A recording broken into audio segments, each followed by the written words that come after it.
Hello, so I am Jo Nutkins, and if you haven't worked with me before, I am a dog trainer running with Dog Training for Essex and Suffolk.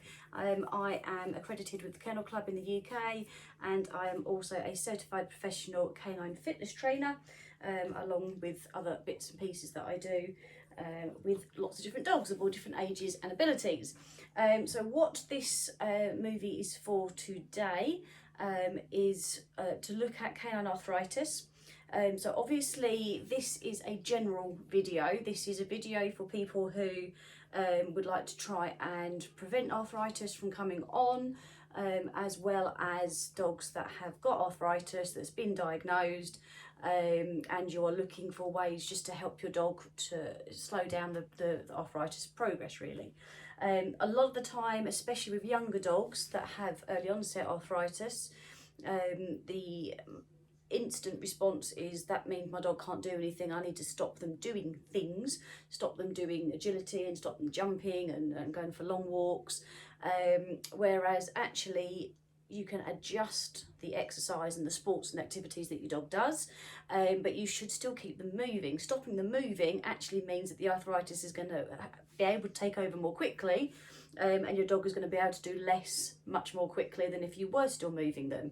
So one of the worst things you can do if your dog has been diagnosed with arthritis is to actually stop doing everything. Okay, so we want them to keep moving to a degree. So to give you an example, from a human term, my lower back, my lumbar spine is pretty much fused as one, so there's not a lot of give there, which means when I bend forward, my back actually locks and I have to kind of adjust it to be able to stand back up again. If I actually get a good night's sleep, which is very rare, but if I sleep for more than a couple of hours at a time and I end up laying in one position, the next day my back is much more painful than if I've had lots of broken sleep where I'm moving and getting up and letting the dogs out and going to the loo, because I'm able to move my back more. So the longer my back is still, the more it's going to hurt. Okay, so just to give you kind of an idea on that. So with arthritis, there are obviously lots of different types. It can affect dogs in different places. It can be in any of the elbows or knee joints. It can be obviously in the shoulders. It can be in any part of the spine. You've got the hips, you've got toes. You know, there are so many places that can get arthritis, and dogs don't necessarily get it in just one place. Sometimes certain breeds will get it in certain places. So some dogs are predisposed to getting it in their knuckles, for example. Other dogs might be more predisposed to getting it in their back end. But gentle exercise and a few different adjustments around the house can actually help dogs no matter what the arthritis is. Thank you, Ripley. So what I'm going to show you is the video here is going to be showing you some exercises that you can choose to do with your dogs. What I'm trying to do as best as possible is not use any specialist equipment, so I'm trying to use things that you can replicate in the home. But if I do use anything that's a little bit more specific, then I'll try and give some examples for you as well, because it might be that I haven't got an example that I can use that's safe to use. Okay, I don't want to give you any bad advice. So first thing you want to do before you start any kind of exercise with your dogs, well, first thing really is to check with your vet that your dog is okay to start doing exercise. But because things like arthritis and conditioning and fitness is still quite a big territory for vets to look into, you might find that they're not too sure, or that they say in moderation, which I would fully agree, in moderation definitely. But you can go to your vet, or if your dog has a physiotherapist or a canine practitioner of some sort, you could obviously check with them as well. They might have their own exercises to give you, or they might want to chip in on what we're doing. So the exercises that I've got you are to help. Some of them are warm-up exercises, some of them are general exercises, and they're all meant to be gentle. There's no impact going on there. We're not manipulating any part of your dog's body. It's all about luring and giving your dog the option to do it or not do it. If they do it, they get rewarded. If they don't do it, they don't get anything, but they don't have to do anything. And because we're luring them, it means that they can do it calmly, and they can do it on their own terms, and they can get off of something if they want to anytime. They can move around things. So we want it to be their option, basically. Okay. So once you are happy to start with your dogs, make sure that you are on a non-slip surface to start this with your dogs. Even if you don't slip on a surface, anything that's got that's laminate, anything that's maybe slippery wooden flooring, anything like that at all isn't going to be ideal for your dog to work on. It's not good for them anyway. It's not good at all if your dog has got arthritis problems, because what happens is they're constantly overcompensating to stop their legs from sliding out. So they're always working those muscles and those joints, and that can actually help speed up the process of joint issues, including things like arthritis, especially if the stairs are slippery. But for fitness and for exercises like we're going to be doing, you definitely don't want a slippery floor. So if you do have a slippery floor at the moment and you haven't had a chance to sort anything out for your dog, grab yourself a yoga mat or two, or get yourself a nice rug that you can put down, or change rooms, and that will be the best thing that you can do for your dog to help them out with the exercises. Okay, accompanying this, there is going to be some information that I'm going to type up with some suggestions to help your dog from around the home, which, well, on reading them might seem quite obvious, but it also might be something that you think, oh yeah, I hadn't even, so obvious, why hadn't I thought of that? So it's just taking information that might not sort of hit you as you're thinking of ways to help your dog, but actually they can make quite a big difference. So there'll be a download available in the comments of this video as well. So getting off the topic a little bit, first thing we're going to do is, once you've got your mat down and your dog is with you, is you can actually then walk them about a little bit. So you might like to take them just outside and let them have a quick walk around the garden. It might be that you ask them just to follow you around the house as you get things ready, but a little bit of walking just for a minute or two, that can actually be a really good way to start the warm-up process.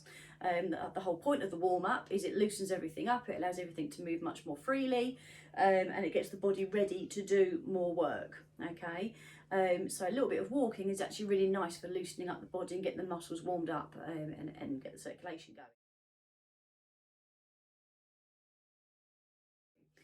Then what we're going to look at, the first exercise, is something called a figure of 8.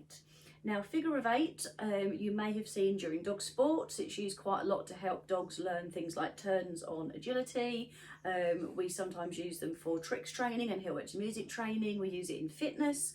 What we are looking at specifically for arthritis dogs is a very slow version of the figure of 8. We don't want to send our dogs around really quickly, even if they can do it, because when they flip themselves round, a lot of the time they're only using part of the body and not all of it. So then the muscles are kind of being thrown about and the joints are getting quite a lot of force, and it's not great for them, and it's not really good for a warm-up. If they're not warmed up yet, you don't want to be sending them around too quickly. A lot of the time we use poles and cones, but ideally, if you've got a dog that's got some arthritis, or you suspect arthritis might be starting, then you want a bigger item so your dog goes round it more of an arc rather than a nice tight wrap, like we'd expect in dog sports. So what I've got is a square storage container, which is that size overall, and then my other item is just a gift bag from Ripley's birthday, which was last week. And so all I'm going to do is put one here. Mind yourself, Rippers Chippers. If you haven't met my dogs before, we've got Merlin, who is 8.5, and we've got Ripley, who's just turned 2. Right, that should work. Now all we're going to do, Ripley, up there, darling, is we're going to guide your dog to go around the outside and then back to you. Good. And then around the outside and back to you. Oh, hello, Ripley. And around the outside. So because we're luring, we can actually control how quickly or slowly our dog goes. And then round the outside again. Good. So to give you an idea of the sort of speed that Merlin would normally go, Merlin, can you go right round? Good. Circle. Go round. Circle. Yes. But that's not what I want him to do. I want him to go slowly for a warm-up. So I'm literally getting him to shift weight from one side of the body to the other. Yes, there's a good boy. So like I say, it's not about whether your dog can do it or not. It's not about how fast they can go.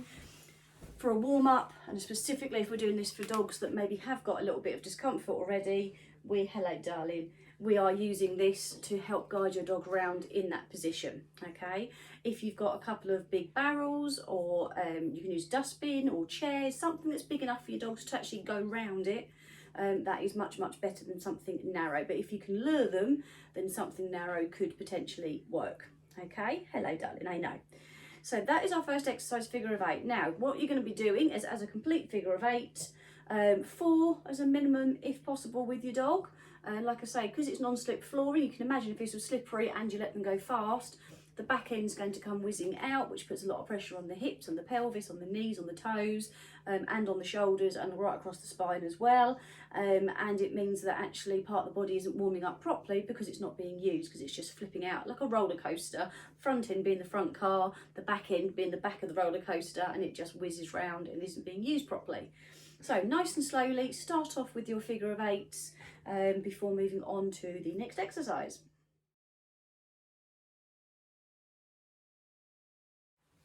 So next we're going to look at a very small, low level pause up, and we're going to add a head stretch to this. Now the pause up part doesn't need to be very high at all, doesn't matter what the height of your dog is, but we don't need to suddenly get them having pause up, you know, something really huge. It's enough to just put a little bit more weight on the back end, to shifting the weight from where it normally is, because dogs tend to be very much between 70-30 and 60-40, which means that they put most of their weight on the front end, so either between 70 to 60% of their weight goes on the front end, and then 30 to 40% is on the back end there. So by putting the feet slightly elevated, literally just a tiny amount, you're shifting the weight to the back end and getting the back end to work a little bit harder. So you automatically start working the thoracic and lumbar spine, you're working the pelvis and the hips, you're working all the way down the backs of the legs, and you're getting your dogs to work a bit harder. At the same time, we're going to encourage the dogs to do a spine stretch, so then the cervical spine is working a little bit harder as well. So it's nice and gentle. I'm just going to use a foam pad here, which could be anything. You could use a book if you've got a book that's sturdy enough for your dogs, and something that's non-slip that can go around it, so a piece of yoga mat perhaps, or an unslip cover of some sort. Yes, you're very clever, both of you. Then that would work just as well. Here you go, Rippers. So we're going to lure your dog to put their paws up initially, treat, and let them come off. Paws up, good, and come off, Ripley. Off you come. Paws up, good, off you come. So if you can see from Merlin's position, even on such a small item, he is at an angle. Okay, so all his weight now is on that back end. So that's why we don't want to keep him here for too long. Yes, I know you know how to do that. Good girl. So very small, let them come back off straight away. They might not want to, but we let them come off. Then what we're going to do to make it into a spine stretch is pause up and then lift the head back. Pause up. That's a good boy. Good, so we're getting a nice stretch down at that cervical spine there. Find yourself, baby. Oh, find it. Rippers, chippers. Let Melon go get that. Good girl. So I'm not encouraging them to lift their front feet up. I'm not encouraging them to jump up at all.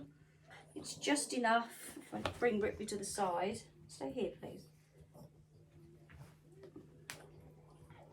Will you come round? Okay. And then back to neutral.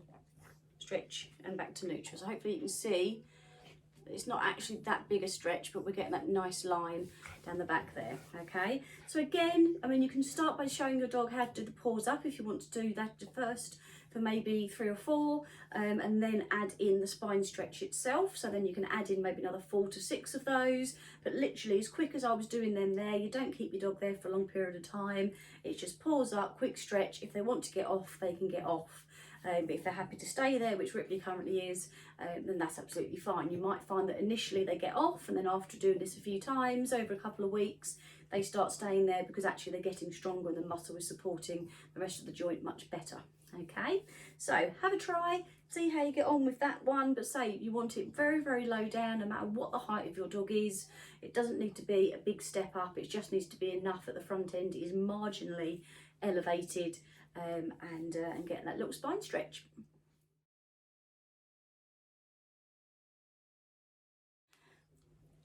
So our next exercise is something called weight shifting. Now when we shift the weight, you can go side to side or you can do forward to back. We want to go very slowly so that there's a shift with a pause for a second and then they go back into neutral again. or if it's side to side, they go from the side for a second, back to the middle, and then to the next side for a second, and then back to the middle. So it's not forward, back really quickly. You're just gently moving the joints into a different position, shifting the weight into a different position so that different parts of the body are working again, and then they go back into their natural standing position. For this one, I like to demonstrate this with my dogs in a certain position just because it helps show what they're doing better for people watching, but this isn't how you have to set your dog up. So I would be tempted to have your dog just either on the floor, or you might find having them on a small platform quite beneficial. So if you do have a platform you can use of some sort, or you've got a pause table you can use, or just something that you can lift your dog off the floor a little bit and have them stand on that. It just means if their feet are by the edge, it helps them to not just walk around while you're doing this one. So Merlin's going to show you this in a straddle position because this just shows what he's doing better, but this is not how you need to do that. Okay, so you can go over there, Merlin, to the end. Look on, straddle, good boy. What are you up to, you? So Merlin is on here, and all I'm going to get him to do is lean forwards, and then he's going to go back into neutral. Forwards, back to neutral. Forwards, back to neutral. Stand up. Forwards, back to neutral. Yeah, so you can see the small amount of movements that he's doing. He's standing the whole time, and that's bringing a lovely bit of weight shifting for him. Do you want to do it? So for Ripley, I'll show you this with them put together. So this just looks like one platform now. Oh, get off there. Right, come round and then walk on. Good girl. Right, you go and get that. Stand. Good girl. So Ripley doesn't tend to weight shift quite as much. She's not got as much body and hasn't got as long legs as the Merlin has she? Right, you go over there, monkey. Stand up for me. Good girl. So if they don't tend to move as much, you can touch. Ask your dog to do a touch. Yes. And as they do the touch, they'll go forward and then they'll bring themselves back and then touch and bring themselves back again. What a good girl. So as you can see, you don't need to have a gap there. That's just how I like to demonstrate it. But having something for your dogs to have their front paws on just gives them an edge and helps them to not just walk forward for the treat, but actually to lean and then go back again. So the motion itself is hardly anything. I'll show you with myself. So if I was here, it would literally be a small amount of movement and then back to neutral again, and then a small amount of movement and then back to neutral again. And if you do that yourself, you'll feel how much there is something working up here and up here as you're doing that. Okay, so you'll feel actually how much your dog is working, even though it doesn't look like they're doing a huge amount. So it's really, really great because as your dog moves forward, they are shifting the weight forward, so it's then suddenly in different places of the body to when they are just standing naturally. It's really good for balance. It's really good for the coordination side of things as well. So it's actually really, really nice gentle exercise to be doing with your dogs no matter what age they are, but it makes it a really good one for dogs that have any potential arthritis problems as well. So with that one, again, around 4 to 6 repetitions of that would be absolutely fine in a session. Don't go too mad with it, even if they like they're doing well. Remember, they've done other exercises and there's other exercises to come. There is such a thing as muscle fatigue, and what that means is we do different things with our dogs. They start working their muscles differently. They start working in different weight and perhaps how they move normally. And then what starts to happen is the muscles get fatigued very quickly. Sometimes it doesn't take a lot, especially if they're doing something different to what they've normally done. And then you'll find that they start sitting down rather than standing or falling asleep, that you ask them to do something and they just sort of stand blankly looking at you. It means that they might try and do it if they're really keen on what you're offering, but actually you get a half-hearted attempt instead. And from our perspective, because we can't see that the muscles have got fatigued, it can sort of look like our dogs are trying to be a little bit naughty and that they're trying to get away with things, but actually give them benefit of the doubt, it probably is that they're starting to feel a little bit fatigued in the muscles, and it's better to stop when they've only done maybe 2 or 3 and finish on a good note than it is to try and get those 6, and actually you're getting your dog to work through discomfort, which then isn't really going to help them out in the long run. Okay, so keep it shorter. 4 to 6 reps is good. If they can't manage it, it's not a problem. They will gradually get there. All right.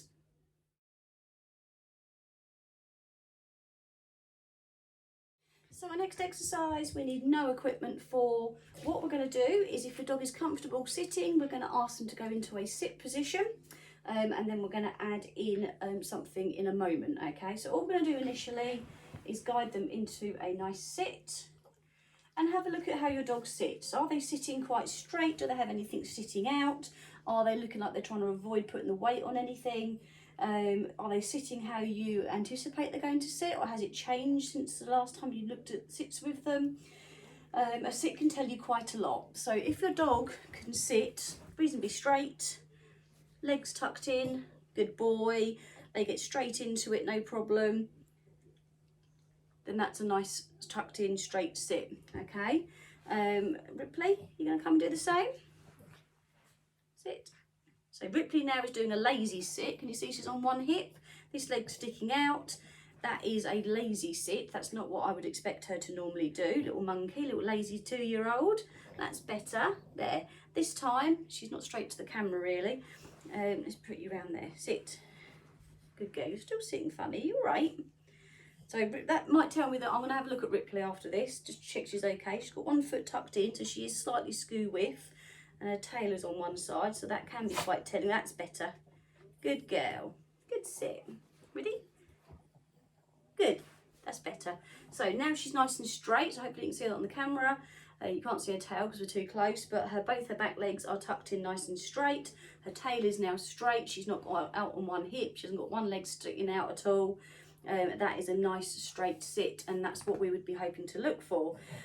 By getting a nice straight sit from your dogs, and encouraging that, you are helping them to again utilise all of their muscles to help support all of the joints.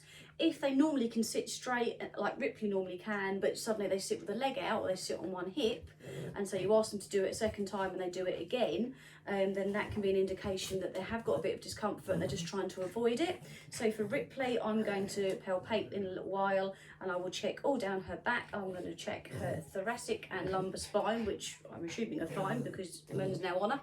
I'm going to have a feel of her hips. I'm going to have a feel of her legs, just to make sure that everything feels okay in case there's anything going on with her knees. So getting a nice sit and getting that regularly can help you identify any potential problems before they happen. Again, if you're on a slippery floor, it might be that your dog just cannot physically sit still, and actually her leg's going to come sliding out somewhere. So make sure it's non-slip. The other thing you can think about looking at as well, depending on the length of your dog's hair and fur, is under the pads. If under the pads the fur is quite long, then again it's going to be more difficult to get any traction at all, because the pad can't do its job because the fur is covering it. Okay, even if it's sticking out, when you lift it up, it's going to fold over the top of it when the paw is flat. So make sure you keep those pads nice and trimmed, because that helps them to not slip. So initially just working on those sits, asking your dog to sit, moving them out of position and getting them to sit again, doing a few of those.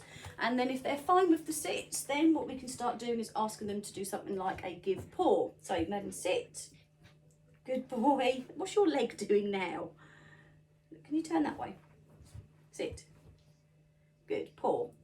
Good boy. Paw. Good. So all I'm doing, not that you can see because Ripley was in the way. Sit. Just stay that side. Good boy. You have to keep moving, do you? Paw. Good girl. So you can see the angle I've got that paw.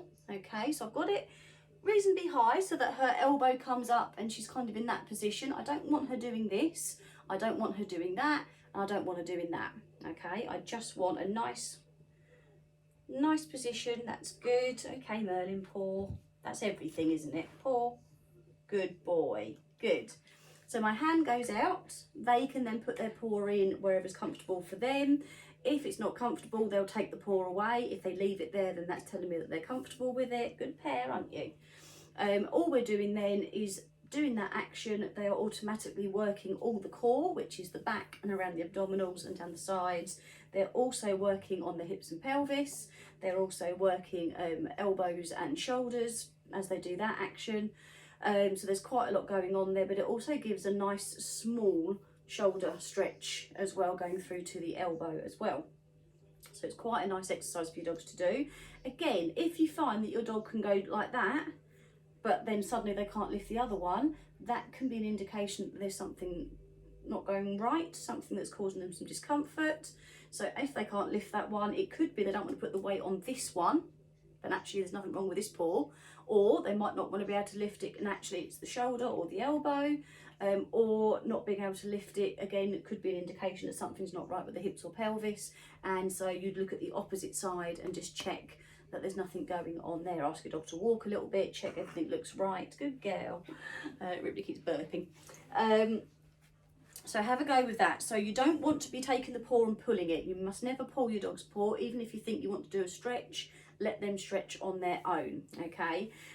So static stretching is what we're doing. Dynamic stretching is when we actually do the stretch ourselves, and we don't want to be doing that with arthritic dogs, because dogs are very stoic. Dogs are going to often do what we want them to do without showing that they're in pain, when actually it can be causing discomfort at that moment, and it certainly can cause pain later on once everything has stopped, okay?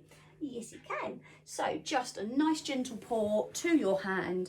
If your dog hasn't done paw before, then obviously you can start by teaching them a paw.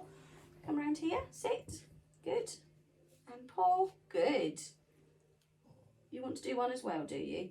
Paw, good boy, good. Ripley, paw, good girl. Thank you, Merlin. Off, off, sit, paw, other one, good boy, good. So, okay, so nice and gentle. Again, a few of them, so one for each side, alternating. And again, you could do anything from sort of 2 of those, so 2 on each side, up to 4 or 6.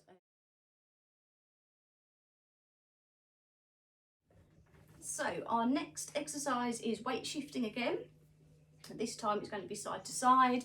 I'm going to show you this from the position that I prefer to do it, and I'll explain why while I am doing it with the dog. So I need to stand up for this.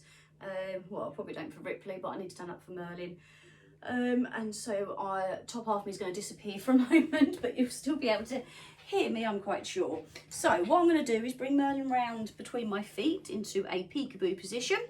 And we're going to get left and right head turns, okay? So I'm going to use the treat to lower the head slightly and turn it to the left, and then bring the treat in and turn it to the right. So I'm not putting the head in position. It's completely up to Merlin how far he turns his head.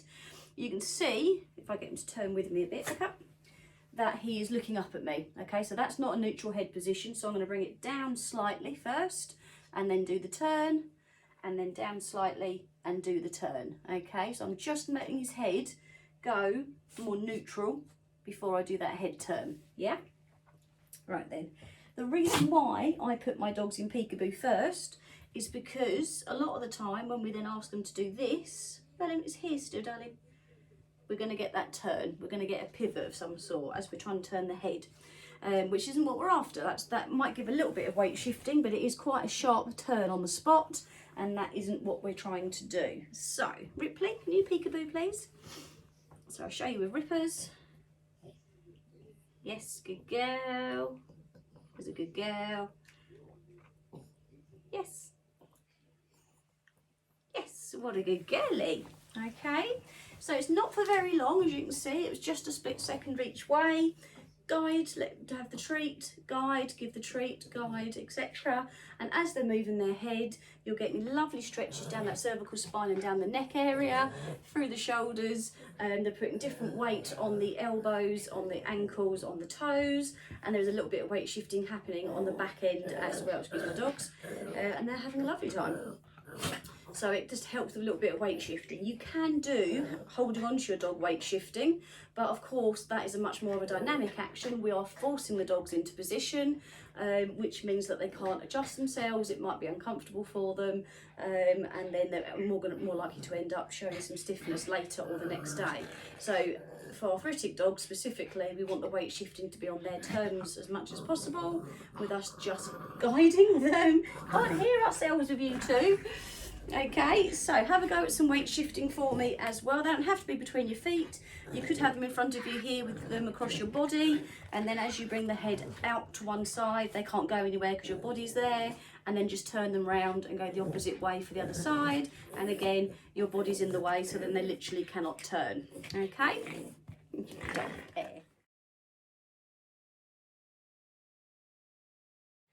So another exercise that can be really good for dogs that are suffering with a bit of arthritis or potentially might do is to get them walking backwards. So we've done walking forwards already as part of the warm-up, but walking backwards, it again shifts away in a different direction as they're moving. It's really good for the coordination and the balance side of things and the body awareness, but it also encourages the muscles to work in a different manner. So no impact again, no sharp turns, but they are working those muscles.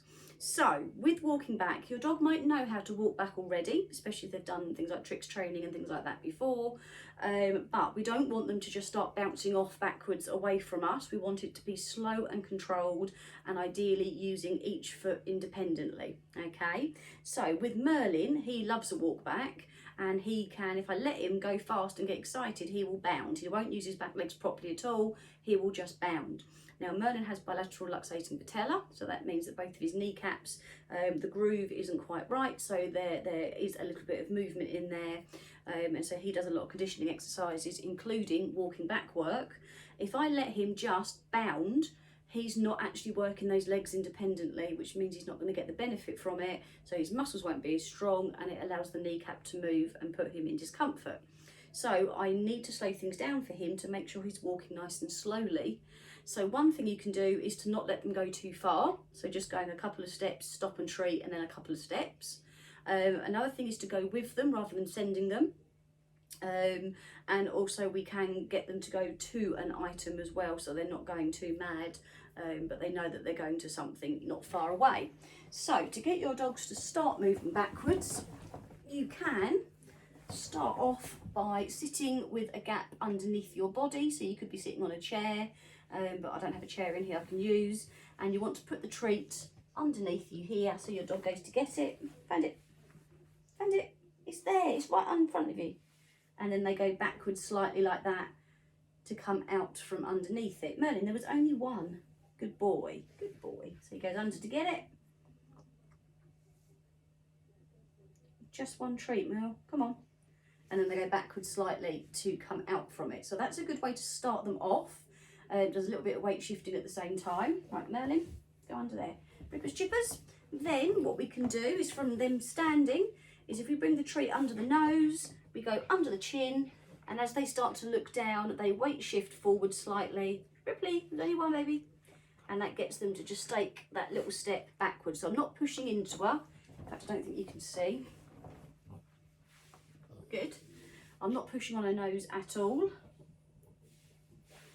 Yes, good girl. Yes, good girl. So it's just encouraging her to walk back. Yes, good girl. And I'm only doing a few steps at a time. That's all I need. Oh, you cheeky monkey. And then once they're doing better at that, you go and get that then. Then we can start asking them to walk back. Good boy. And again, we want them using walk back. Both their legs at the back there. Yes, good boy. And not bunny hopping and bouncing. And then we can, so this is maybe a little bit higher than what we want, but just to give you an idea, come out the way please, now get your foot off of it. Right, you go and find that up there. We can guide our dogs, good girl, you know what to do, around the back of something flat, walk them off so they just come off of it. Go and get it. And then Ripley, walk back, good girl. Come off, walk back. Well, you've gone miles out the way. Yes, good girl. And you could do something like that. So, several stages there. The first one is just to get your dog used to moving slightly backwards and just moving 1 foot or 2 feet as they come out from underneath you.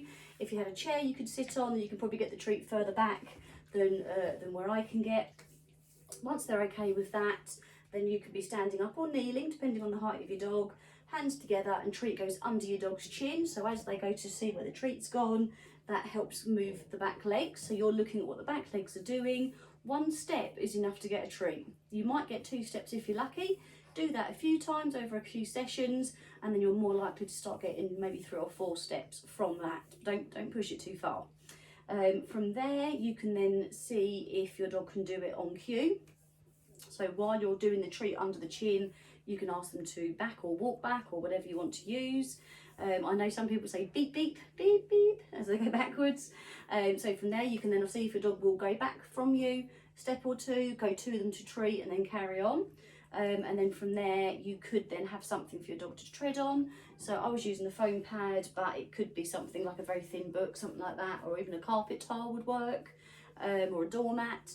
And you want to get your dogs to go around the back and forward across it first, so that way they know what's behind them. Just step off just one step, and then ask your dogs to go backwards and they can feel for where they are going, okay? But please do not put anything high. The foam pad is probably higher than we would need. Works fine for my guys because they do this regularly, but nothing any higher than that. You don't even want it to be high as the hock. You only want it to be sort of the height of your dog's flat foot, you know, where the top of the foot is, really, because the more that they have to lift their back legs up, they could be uncomfortable for your dog, and the more pressure is likely to be on the front end. Okay, so give that a go, a little bit of walking back with your dog.